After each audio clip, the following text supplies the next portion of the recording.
bow with me in prayer? We're grateful to be here today, God. Thanks for your steadfast love for us. Lord, how much would you have to love a person than to send your only begotten Son to die on behalf of us for something that he did not do, but we are the guilty ones. So thanks for the gospel. Thanks, Father, that we can continue to preach the gospel to ourselves and do that until the day you call us home. We pray this in Christ's name. Amen.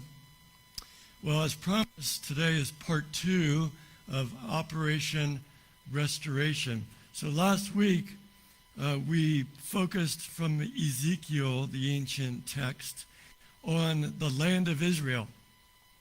So we looked at the land of Israel and how the prophet was supposed to preach a message to mountains, to rivers, to valleys. I've never done that, honestly. You might look like a madman. Now, I do know this. Billy Graham, when he was a young man preparing for ministry, I read that he would go into the woods and he would preach to trees. He would preach and he practiced preaching to trees, and maybe he'd see a squirrel, and he practiced the art of preaching in the woods. So here we see the prophet told in Ezekiel, I want to give you a message. I want you to preach not to people, but to geography, to topography. Preach to the mountains. Preach to the valleys. Preach to the riverbeds. Preach these words that I will restore you back. We saw all that last week in full color on the screen. This is happening. It's been happening in Israel. So something that was prophesied hundreds, thousands of years ago, really, in the book of Ezekiel, has been happening right now for quite a while. So we're going to transition from geography and mountains and rivers. I'm going to look at people today. And look at it this way. If God cares so much about the land of Israel, I'm talking land, dirt, earth, rocks, water, so much so that he puts it in the text. He loves the land of Israel that much. How much more does he love those people right there? Human souls. Rivers don't have souls. Rivers, when they dry up, they don't go to heaven. Animals, when they die, they don't go to heaven or hell. They have no soul. But these folks, you all, the Bible says, are created in the image of God. Genesis 1:26-28. The Bible says that you were fearfully and wonderfully made in the image of God. So you are unique. So God loves the land of Israel, yes. That's part of the Abrahamic covenant, Genesis 12, yes. God kept his promise, absolutely. But God loves people way more because Jesus died for you, for people, not trees and rocks and rivers. So we come to our text. We look at Ezekiel, Operation Restoration, part 2 today, as we look at God's love for his people, Israel. Israel is the apple of the eye. The Bible says at the center of the earth you will find Israel. And that's where the heart of God is for this people that he created. God did create the nation of Israel. This was his idea. I know Israel's under a lot of attack. And many nations for many, many centuries and thousands of years have hated and attacked Israel. But to their demise, really, because they are God's chosen people. So we come to Ezekiel 36. We look at verses 8-12, and we come to the thought of, is this fulfillment or foreshadowing? Is this the fulfillment of all of millennial scriptures? Like this ultimately, what is written in the text will be fulfilled during the millennium, a time when Jesus Christ will sit on the throne and there will be perfect peace and justice for 1,000 years. So what we see now today, the pictures I'm showing you, and we'll show you today, this is what I would call foreshadowing. It's a snapshot of what is to come. It's not the ultimate fulfillment, but it's showing you a shadow of what is to come, if that makes sense. So we come in to our text where we left off. We talked about how the Jews lost their land in disbursement during the diaspora. It's called in 70 AD. Rome had enough.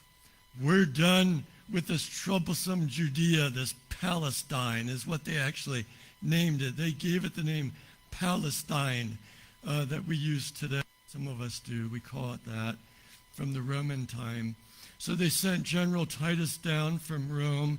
He went in with an army, a vast army, and they destroyed the Temple Mount. They took away that from the people. And that was a devastating blow to Israel because Israel trusted in temple, Torah, and tradition. And so they took away temple from them. No longer will you have a place to sacrifice. No longer will you have a place to go, celebrate these feasts, all these things that are connected to temple. They took it away. And it's been gone since then, 70 AD. And as a result, with the huge Roman army marching in there, you can see that the Jews scattered all directions. They went south to Egypt, some went to Russia, others to Spain and Asia and then beyond. So they scattered from the land. They left the land. This is their land. This is part of the covenant of Abraham in Exodus chapter 12, where God promised a 75-year-old grandpa, I'm going to give you a people, a land, and a nation. And Abraham's wife laughed her head off in the tent. That's the most bizarre thing I've ever heard of. Grandpa Abraham going to have a kid? Right. Grandma, me, going to have a kid? No way. God did it 25 years later. God takes his good old time to fulfill his promises. So the land is lost.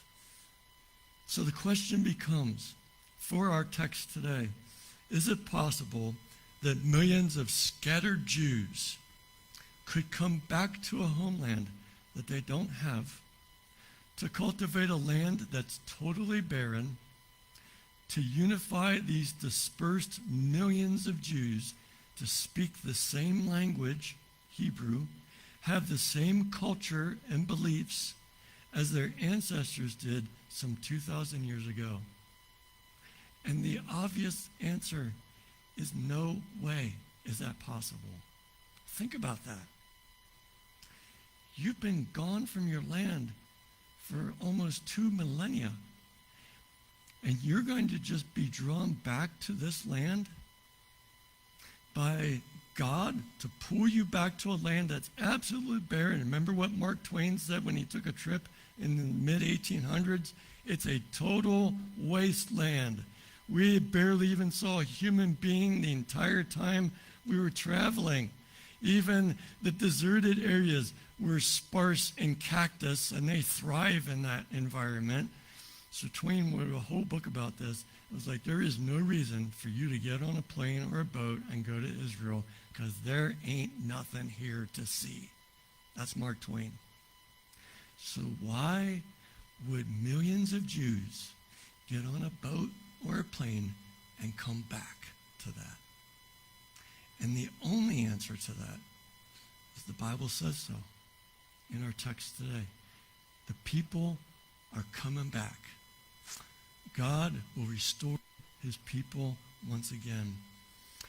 We see through history how the Word of God is actually taking place. So follow with me. I already mentioned it last week, but on May 14th in 1948, they formed a nation. David Ben-Gurion in the photograph there, under the looming picture of Theodore Herzl, who was one of the original Zionists, who had a vision for Israel back in the late 1800s, declared on that day in May that we are an independent nation. and made it known to the world, we're independent. And there was much celebration, as you can see.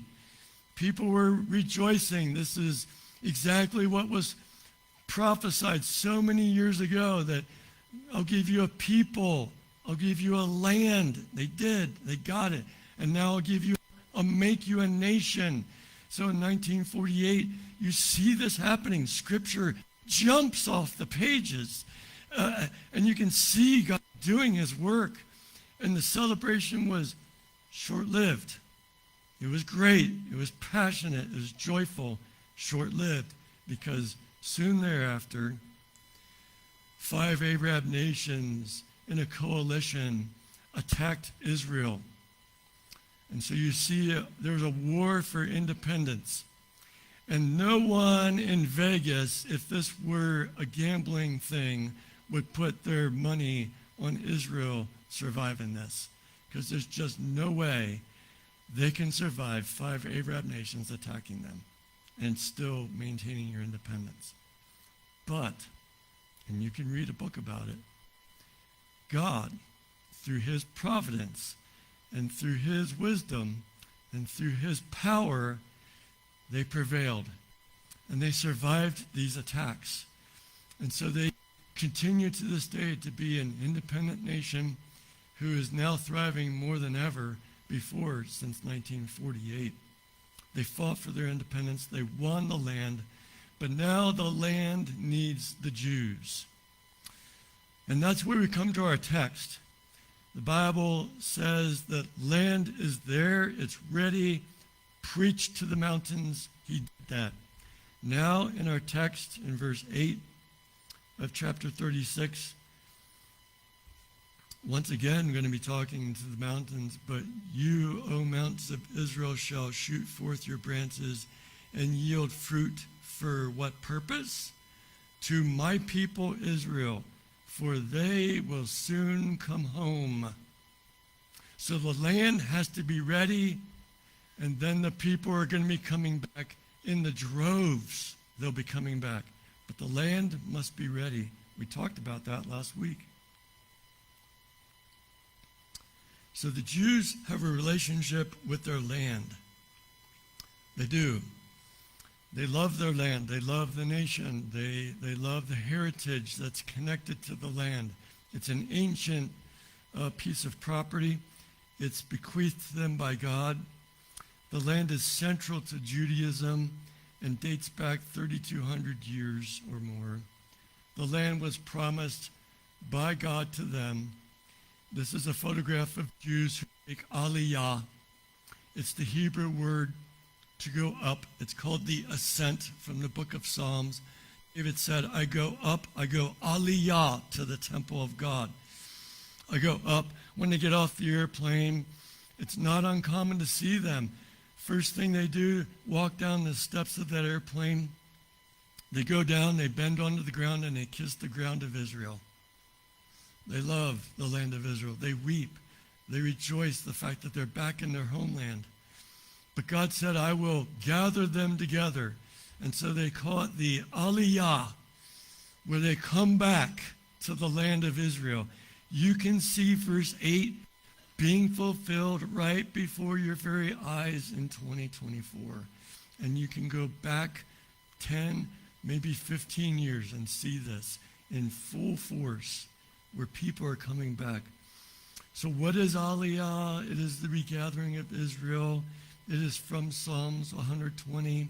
The Bible says in Isaiah chapter 11, verse 12, he will raise a banner for the nations and gather the exiles of Israel. He, that's God, will assemble the scattered people of Judah from the 4 corners of the earth. And that's where they went in 70 AD. The 4 corners of the earth, scattered by the Roman Empire. Only God can draw back his people. How does he do it? Does he send them a text message? Hey, pack your bags. I know you're in Russia right now. It's time to come home. No. Nope, you don't do that. He does something you can't see. It's in the heart. And only in the human heart can this really be done. I know of a man and a woman who lived in Colorado. They're Jewish individuals. They live in Colorado. They did years ago. Story goes that they're both craftsmen, craftswomen, husband, wife. They make, as it turns out, Jewish harps. So this is what they do, but they do it in Colorado. This is a skill they have. And one night they both went to bed, and they woke up in the morning, and the husband says to the wife, "I had a strange dream." "What was your dream?" she says to him. "I had a dream that we were supposed to go back to Israel, and that we're supposed to go there. We need to make harps in Israel." And she said, "I had a strange dream myself, and it's amazing because I had this same kind of dream that we're supposed to pack our bags, sell our house in Colorado, and we're supposed to go back to Israel." They couldn't believe it. Their dreams were lining up, right? So they do this. They pack their bags. They do the craziest of things. Pack their bags, sell their house, charter a flight, they go to Israel, and they start making these harps. Someone from the Jewish Temple Institute saw one of their harps, and they were very impressed with this harp. So they talked to, and I can't remember their names, said, "Do you realize that this is extremely accurate to the Davidic harp that he played in the Old Testament? And that maybe there has not been a harp like this in Israel since David hung his harp on the willows," the Bible says in the Old Testament. "Is that right?" they says. "Yeah. Could you make more? Because we're making preparations for the next temple of God that's going to be up on that mount." They couldn't believe it. So they start making these harps.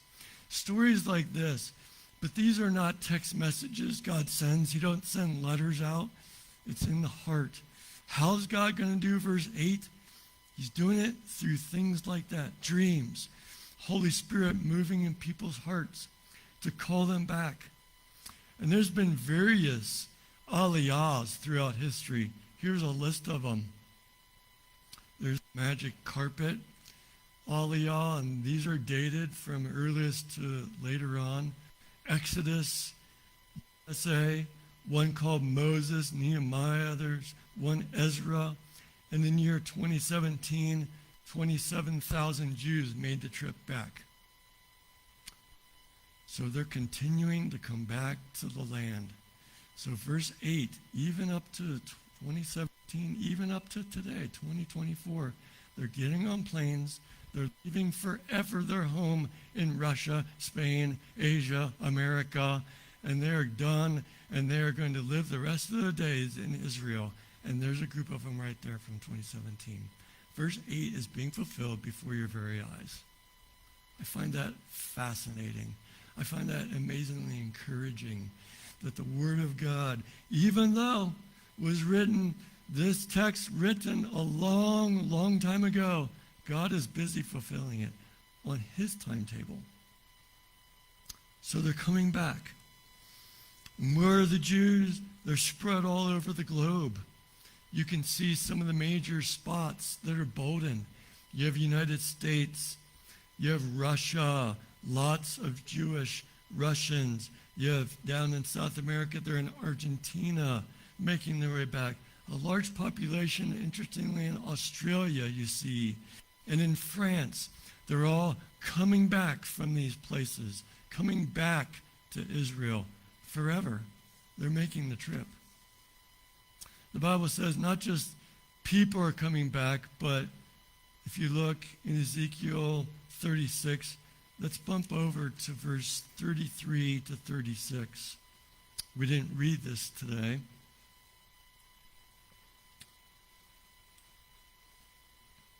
People need a place to live, so look at this. Thus says the Lord God, on that day, on the day that I cleanse you from your iniquities, I will cause the cities to be inhabited and the waste places to be rebuilt, and the land that was desolate will be tilled. We saw that last week. Instead of being desolation, that it was in the sight of all who pass by. And they will say, this land that was desolate has become like the Garden of Eden. Desolate and the ruined cities are now fortified and inhabited. Then the nations that are left all around you shall know that I am the Lord. I have rebuilt the ruined places and replanted that which was desolate. I am the Lord. I have spoken, and I will do it. God's doing this. God can do what he wants, when he wants, and how he wants it in your life and now as we see in Israel. So look at this. Did God promise something? Answer, you bet. Is he doing it? You bet. Take a look at these pictures. Houses and cities will be rebuilt. I visited many of these years ago when I went. First one, Tiberias. Tiberias, picture taken around the 1900s. Early, this is after Mark Twain visited, just a little bit after. Desolation, not much there. Now, look at it. Tiberias, 2016. A thriving city. Houses built. Economy established. What about Nazareth? Back in Jesus' day, it was considered a scourge. Like, what is Nazareth? Nothing. It doesn't matter. It's a doesn't matter city. It's a worthless city. They felt that way back then. There's a picture of it, probably later 1800s. Now look at it. I was there. I saw that. I walked through some of those streets. I saw some of the historical sites. It's thriving. What about Hebron? In 1843, that artist's rendition of what he saw that day. How about today? It was written in 1843, the once populous area between Hebron and Bethlehem was now abandoned and desolate with dilapidated towns. Not today, not today. That's what you see today. Maybe even better. Capernaum, I was there. Capernaum, this is what Mark Twain said. He was there in 1867. Capernaum was only a shapeless ruin. It bore no semblance to a town and had nothing about it to suggest it ever was a town. 1867. I was there, and here's what I saw. You can see what's left of the ancient synagogue. The foundation stones of the Jesus synagogue are still there. What you see today is a 4th century synagogue built on top of Jesus synagogue. In the foreground, on the left-hand side of that picture, you can clearly see established foundation stones of houses. Mark Twain, when he went, saw nothing. No evidence anyone even lived there. Now, they've dug up much of the city. That there is that. You can see, yes, there was life there, and now it is a huge tourist area. What did God promise? It's been happening now for decades.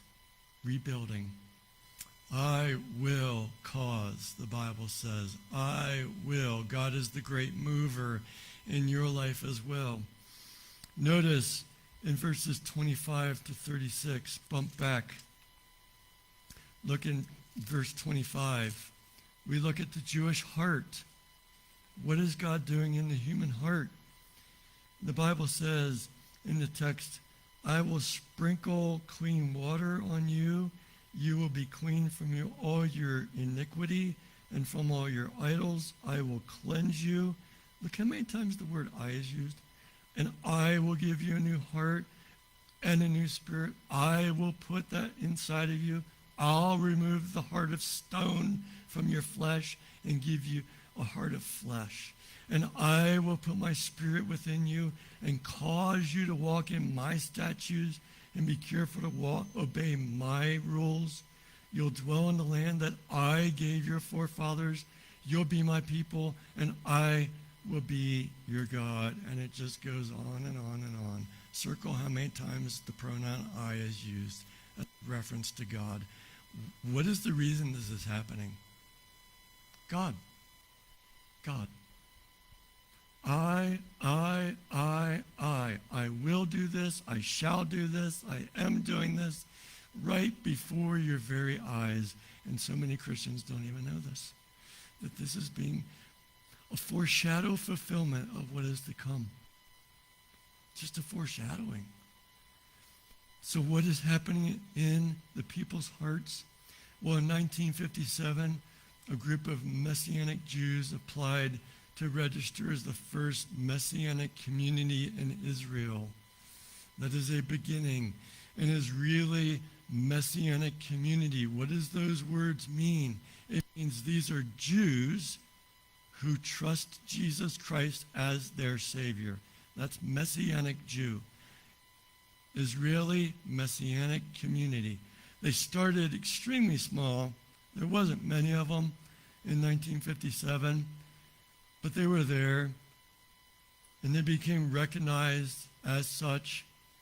And you can see the movements, how these communities increased through the years to 2017, where you see a lot more now than you did at the beginning.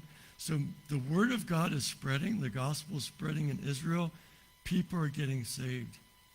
And in 1967, Israel won the Six-Day War, and Jerusalem was reunified, and the Messianic movement really took steam, and you see tremendous growth of people in their hearts toward Jesus.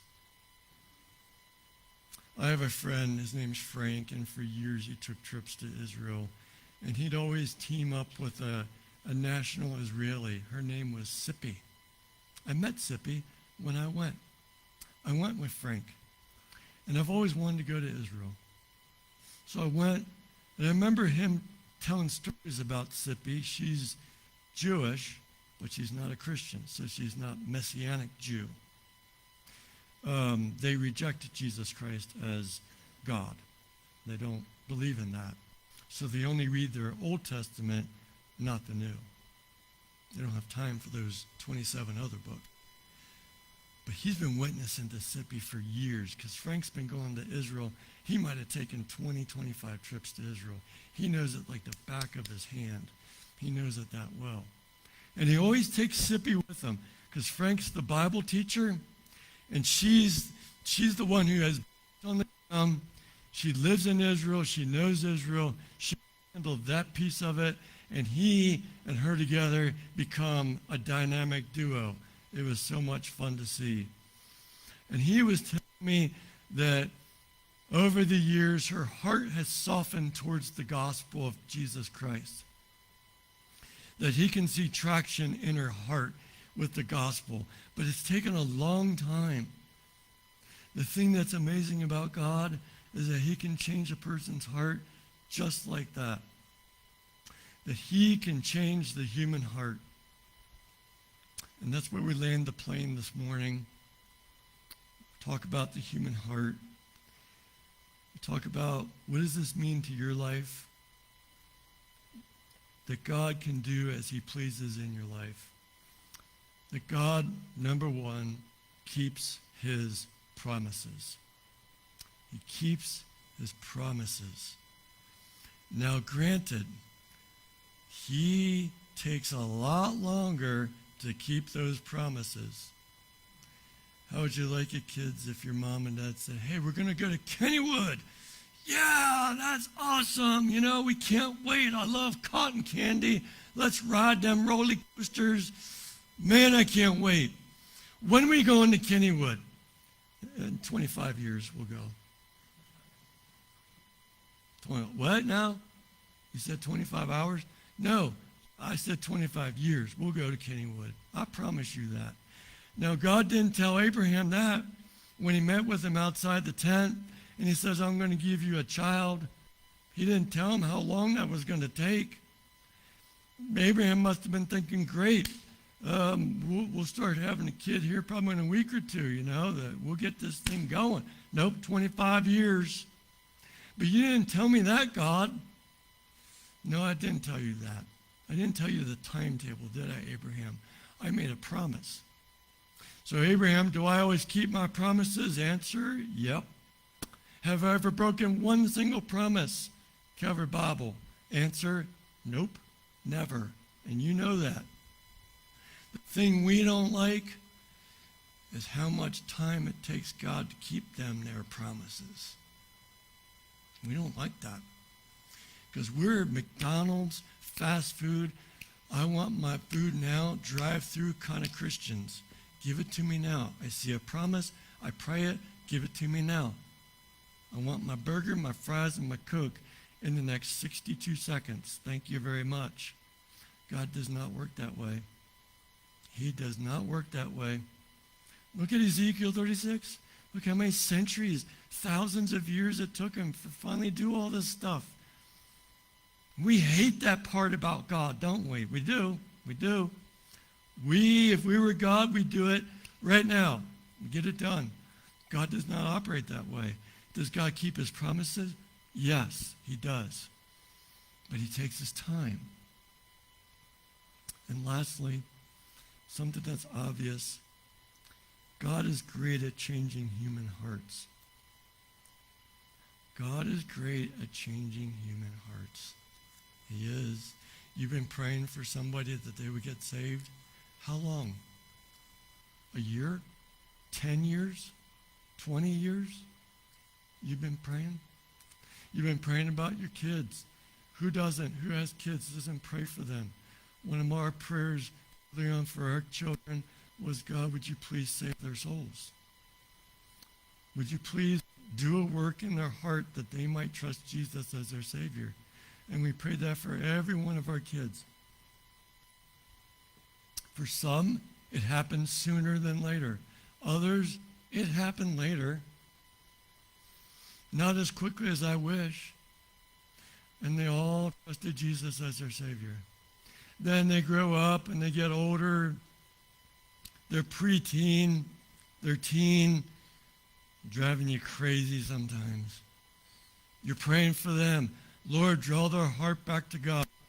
Lord, do a work in their heart. You know that they're not spending time in the Word, and maybe they're doing this or that doesn't please you as a parent, have habits or whatever, and you pray. Can you as a parent dictate and say, change your heart? No, that don't work. How many sermons have I preached in the halls of my house and just quit doing that? Because that's not effective. Things really changed when I just kept living the message and got down on my knees and started praying like crazy for my kids. And I got to tell you this, I saw some amazing things happen that only God did. That's why God wants us to pray. So you can't take any credit for stuff like this. I'm telling you, seeing just amazing things happen in my kids' lives. Right? Remember before you became a Christian, would anyone say, oh yeah, they're going to get saved? Did you even think, oh yeah, one day I'll probably get saved? Probably not. Maybe you, like Paul, would say, I am the worst of sinners. Is that your testimony? That you would never darken the door of a church, never go in. We didn't want nothing to do with it because there's too many hypocrites. Or I got hurt in a church one time and I'm never going back. I don't want nothing to do with God or the Bible. Who's going to change that kind of a heart? That sounds like a heart of stone. That sounds like a heart from our text. And the Bible says that God can take the Jewish stony heart, do some surgery and cut out that heart of stone and replace it with a heart of flesh. So how do you really get saved? It's a work of God in your heart. And that's where I land today. Are you here today and you don't know Christ as your Savior? We're praying that you come to a point in your life where you see Jesus is your greatest need, and you confess your sin, and you turn to Jesus Christ, who loves you so much. Are you saved? Maybe many of you are, I'm sure. You know, maybe there's things in your life, like I confessed today, I didn't care about unsaved people and sharing the gospel. I need to pray, God, change my heart, my attitude. And guess what? He did. He did. And now I have more of a heart for the unsaved than I did years ago. Why? Because I'm a great person? Nope. I have a great God. And I prayed to that God, and I asked him, please help me, because I can't do this on my own. Maybe there's something in your life today, this morning, where you need to pray that very prayer. God, I'm struggling. I'm an angry person. Everybody knows it. I know it. I lose my temper. I shout. I scream. I break stuff in my house. And I can't fix that. God, could you fix that for me? Maybe you need to pray that prayer. God can do heart surgery and cut that out of your heart and replace it with love. What is it? What is it that you need today? Let's bow our heads and pray together. Thank you, God, for your